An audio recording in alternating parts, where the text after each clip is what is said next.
Alright, so today I just want to talk about a very basic concept. It's not exactly a technique, but it's very important to understand how this works, so it helps you put other techniques together. All it is a loop, so you can do wraps with this.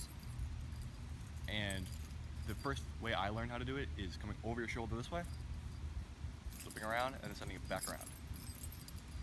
So I'm going to break that down a little bit, but this is the basic idea of it. You just have this little, trigger. It's around your thumb, and when you release it, then the rope comes out, the dart comes out, and you can set whichever way you want. So why this is important is because if you are just spinning your dart and throwing it out, that's fine. It doesn't look very cool, it's not very special, but by throwing it up and around, looping it around, and then sending it back, you can shorten up the length of the rope.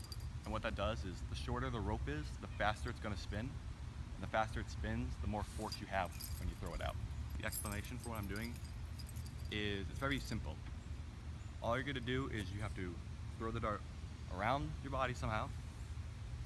You're going to grab it between your thumb and your forefinger like this. And then holding onto it, you're going to send it back the way it came. It's a very easy concept to understand. So you're gonna make a loop like this, and it's gonna be around here.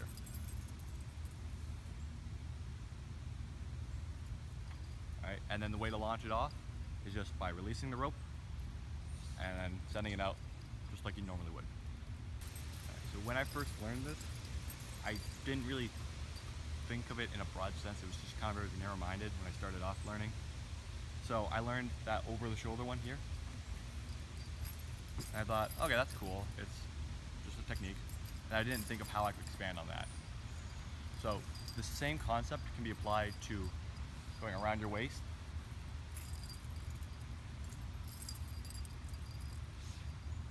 or over your neck this way.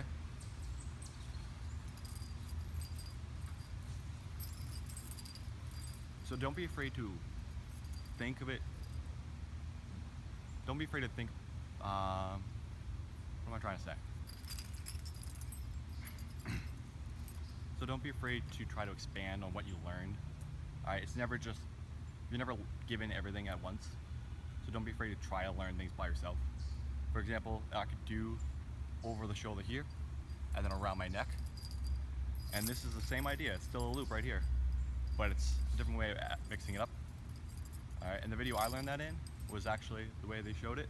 It comes up over your neck, to here, and you jump and spin and throw it, which is much cooler. Like I said before, don't be afraid to experiment with these things. It's very important to help you learn by mixing things up. And yeah, I think that's all I have to say.